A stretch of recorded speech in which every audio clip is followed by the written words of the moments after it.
Hello YouTube. Now today I'm finally going to start answering your questions which you all sent to me. Like earlier, late last year, I posted a video asking for you all to post your questions in the comment box, and I got I've got a variety of questions asked, but the Q&A had been so delayed because basically I've just been really busy. I've been having a lot of camera issues lately, and also I've been unwell, and I've just been really busy generally.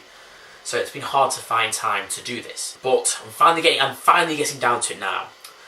So I just want to thank you all for posting your questions, and I hope that what I have to say will answer you. First question we have is from Donna Guest, who asks, have you seen Star Wars The Force Awakens? And what did you think of it? Yes, I have seen Star Wars The Force Awakens. Overall, I thought it was fantastic. Really enjoyed the film a lot. I really liked the new cast, the new characters. I thought they were great, like Rey, Poe, Finn, Kylo Ren, and I thought the acting is probably the best it's been in Star Wars yet, actually. I think of all 7 of the Star Wars episodes so far, I think the acting in this film was by far the best, and the dialogue was by far the best as well. I really liked the use of practical effects that they used for a lot of the creatures and puppetry. Like, it was much more. It felt like it had an actual presence to it. Yeah, so there's a lot that I enjoyed about The Force Awakens. It was also very entertaining as well. It was just a lot of fun to watch. I will say though, I do agree with the complaints about it basically being A New Hope. Like, the plot is basically Episode 4 A New Hope. It's basically the same thing. It doesn't really feel like it's anything new. And they introduced a Death Star for the 3rd time in a Star Wars film, which I kind of thought was rather unnecessary. So yeah, and it's not just similar to A New Hope. A lot of the story is basically copy and paste A New Hope. Also, the world building was kind of lazy. Like, all the worlds were basically, the world building wasn't really all that impressive. Like, say what you will about the prequels. The prequels definitely have their problems, but the world building was fantastic. Like, just the creation of all these worlds and all the variety of other things, I thought was brilliant, amazing. And The Force Awakens lacked that. I mean, for example, Jakku, the planet they introduced called Jakku, was basically Tatooine. It was essentially it was so similar to the planet of Tatooine. It was basically the same thing. So it definitely did lack originality, but still, it was a fantastic film, and I can understand why they did basically play it like A New Hope, because, well, the prequels got a lot of hate, and basically this film had to basically win back the fans that they had lost, essentially. I think basically by playing it safe and basically making it feel as much like the original as possible, it probably was basically just a way of giving the Star Wars feeling back, if you know what I mean. So I can understand why they did it. I just hope episodes 8 and 9 feel more original. Because if episodes 8 and 9 basically just copy episodes 5 and 6, it's going to make this whole trilogy feel rather unnecessary and completely pointless. But all the same, I still really enjoyed The Force Awakens. I did actually enjoy it a lot, and I cannot wait to see episodes 8 and 9. Okay, next question we have from Donna Guest. What are your emotions about the upcoming Star Wars films? Well, I'm really excited about all of them. I really want to see the new Rogue One, which is set to be released this year, which is set between episodes 3 and 4. Because this, I believe, it's not an actual Star Wars episode, it's a spin-off. So it's set between episodes 3 and 4, and it's going to be taken from a different angle. It's not going to have so much about the Force and the Jedi. It's going to be more about, say, regular people who live in that galaxy and how the Empire affected them and such. And it's going to be interesting to see a film which is set more from a different angle. Also to see how the rebels who stole the plans to the Death Star. Some of the other films, I'm looking forward to episode 8. Can't wait to see that. I'm sure that's going to be good.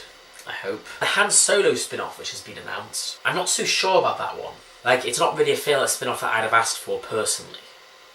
Like, I feel like there's way more interesting ideas they could go with than a Han Solo spin-off. Like, I don't know, feel like I know everything I need to know about Han Solo. And, I mean, the character, he's kind of, at least before, at the beginning of A New Hope, he's kind of an anti-hero. He's not really the kind of character that should be the main focus of a film, if you know what I mean. He's more like, say, Jack Sparrow. Like, he's a character that should be bounced off of by a more heroic type hero, if you know what I mean. So, yeah, I'm not entirely... Also, I'm not sure about the actor they've casted to play Han Solo either. Alden Ehrenreich. I don't know. I mean, he doesn't really look the part. Like, I've not actually seen him in any films, to say the truth, so I don't know how good of a job he's going to be. I'm sure they chose him for a reason. Like, he'll probably do a pretty good job, but he just doesn't look anything like Han Solo. Like, he just doesn't look the part. But, you know, I'm sure perhaps when they add a lot of makeup to him, and perhaps he can do a brilliant Harrison Ford impression, perhaps he will pull it off well. But just looking at him, he doesn't look the part. But still, I'm still looking forward to it. I'll definitely see it. Just not a film I'd have asked for. But the rumours of an Obi-Wan spin-off, they sound interesting. Set between episodes 3 and 4. But it would have to basically all take place on Tatooine if they did do an Obi-Wan spin-off set between those films. I would like to see maybe how the events from Revenge of the Sith had an impact on him. And also perhaps maybe go through more of the reasons as to why Uncle Owen hated Obi-Wan Kenobi so much and some of these other things. And perhaps how Obi-Wan found out that Darth Vader was alive. And some of these other things. Like some of these events. And I'm sure the guilt must have driven him mad from the events of Revenge of the Sith. Basically because he watched his friend burn alive. So yeah, I do kind of like that idea, but it would have to all take place in Tatooine, so it would not be able to have the same space battles and all these other things. Next question we have is from Josh, future filmmaker, 39480 Drake, who asks, what is your favourite film? My favourite film of all time is quite possibly The Lord of the Rings, The Return of the King. I think that's a very good film. Masterpiece. Fantastic film. Next question we have is from Eclipsonic, who asks, what are some of your favourite films of all time? Well, really love the Lord of the Rings trilogy. I like the Star Wars films, all of them actually. Even the Phantom Menace I like to some degree. I mean, episodes 1 and 2 I think are my least favourites. I'm not an enormous fan of those films, but I still enjoy them for what they are. And I think there are good aspects to them. Episode 5 is obviously a fantastic film. Back to the Future Part 1. That part is probably one of my favourite films. Next question from Eclipsonic we have is, what are some of the films that you hate that everybody else loves? Well, there's quite a few. Where the Wild Things Are. I don't think that's a film that everyone loves exactly, but it's hard. I mean, I think among audiences it's been mixed, but among critics it's had a lot of really positive reviews. Like, people have actually been... Critics have been giving Where the Wild Things Are really high praise. Like, saying it's a really good film. Personally, I could not stand it. I hated it. Basically, it's just... it's based on a book which is really thin. Like this length or something. And the book's basically about a boy who... I think, if I remember correctly, goes onto this ship. Then it goes to this place where all these wild creatures are, and then leaves. I think that's basically the book in a nutshell. And the film is basically that, but with loads and loads of filler. Pointless, boring filler of characters walking and talking. That's basically what a lot of the film is made up of. Characters just walking and talking. And that's basically it. And it's so hard to sit through, I thought. I thought it was really, really hard to sit through. But a lot of people have actually given it really, really positive reviews. I personally don't see it at all. I actually found it really, really boring. Could not stand it. I know the Nostalgia Critic, though, actually thought it was great. And so does some other well-known critics. I didn't really care for WALL-E. A lot of people love that. A lot of people say Wall-E, like Pixar's Wall-E, is one of the best Pixar films ever made. I actually couldn't really get into it. Granted, I have only watched it once, and that was when it came out in the cinema in 2009. I have not seen it since. If I went back and revisited it, it might be more enjoyable. It might be a film you have to watch several times to appreciate, but just watching it that one time, I really could not get into it at all. Didn't care much for Pixar's A Bug's Life. A lot of people seem to love that. Like, A Bug's Life seems to have had some really high praise from a lot of people. I didn't hate it so much, but didn't think it was great. Definitely, I thought it was pretty rubbish, to say the truth. I didn't really like it all that much. I won't go as far as to say I hated it, but didn't really like it. I didn't really care much for Superman 1 and 2, the Richard Donner Superman films. A lot of people say they're absolute masterpieces. A lot of people consider them absolute classics. I couldn't really get into them, to be honest with you. I just found them really, really corny and hard to take seriously. Don't get me wrong, Christopher Reeve was great in the role of Superman. He was. But the films themselves, I couldn't really get into them. They were really hard to take seriously. I don't think they really hold up all that well either. And another film that I really hate, that a lot of people love, is Happy Feet. A lot of people actually have given that really positive reviews. I could not stand it. I hated Happy Feet. I actually thought it was horrible. Yeah, could not stand it. A lot of people seem to love that film. I don't get it at all. I thought it was really rubbish. Yeah, couldn't get into that at all. There are several films that I'm not a big fan of that a lot of people love. I don't know actually that there aren't many films which I absolutely loathe with a passion that everybody else just seems to think are absolute masterpieces. But there are several films which I don't really like all that much. A lot of people think are great. Next question we have from the Clip Sonic is, what is the worst film you've ever seen? Where the Wild Things Are for one, hated that film. Tooth Fairy 2, that was a bad one. Hated Tooth Fairy 2, I actually thought it was horrendous. I mean, Tooth Fairy 1, the original Tooth Fairy, it was a pretty bad film, it was rubbish. But Tooth Fairy 2, which was a direct-to-video sequel, made Tooth Fairy 1 look like an absolute masterpiece in comparison. It made it look like The Empire Strikes Back compared to Tooth Fairy 2, I'm serious. Baby Geniuses 2, as well, that was an awful film. I'm not seeing the original Baby Geniuses, I've heard that's just as bad.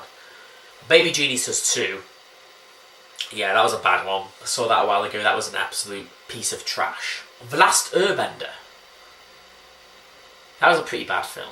Yeah, I didn't really care for The Last Airbender. I mean, visually it was nice. It was nice to look at. The effects were somewhat good. The effects were pretty good for the most part. And visually it was a very pretty film to look at, just the visual effects and the whole look of the film.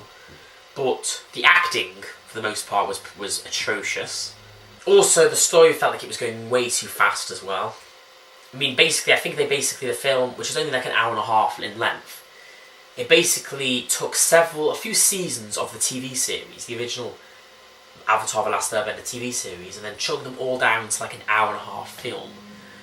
And as a result of this, it's really, really rushed. It's so rushed, and it's actually really hard to understand what's going on a lot of the time. I actually found it really hard to follow. Couldn't really follow it, to be honest with you. The characters also were pretty flat, one-dimensional. And the film was not entertaining at all. It was actually quite boring. So, couldn't really get into The Last Airbender. Also, Batman and Robin. That's a bad film as well. I mean, granted, there is enjoyment you can get out of it if you just look at it as... It can be enjoyable just to laugh at, basically. But it's still a terribly made film. Next question we have from Clip Sonic is, what are some of your favourite animated films? I really like the Toy Story trilogy a lot. They're probably among my favourites, especially Toy Story 3. I thought that was fantastic. By far the best of the Toy Story films. In fact, I might even go so far as to say Toy Story 3 is one of my favourite films, period. How to Train Your Dragon 1 and 2. Both of them are really good. I enjoy them a lot. I really just think they're very well made films. I think I prefer the first one a little bit over the second one. Batman Under the Red Hood. That was a good film. Definitely recommend watching that if you've not checked out already. I'd say I prefer it over any of the live-action Batman films. Like, I think of the live-action ones, I think The Dark Knight and Batman 1989 by Tim Burton are probably my two favourite live-action Batman films. But Batman Under the Red Hood, which is an animated one, is better than both of them. Pixar's The Incredibles as well. Enjoy that a lot. Enjoy those films a lot. Disney's Aladdin. I actually like Disney's Aladdin a lot as well. I think that's that's a very good, well done, and probably my favourite non-Pixar animated Disney film is probably Aladdin. Okay, next question we have from Eclipse Sonic is: have you seen any films from the animated company Studio Ghibli? If not, you should definitely check them out. No, I haven't watched any films from that studio. I should look into it sometime. We have another question from Eclipse Sonic, which is, for general question, how tall are you? I'm around 5'8" in height. Yeah, that's about my height. Okay, then our final question is by Clayton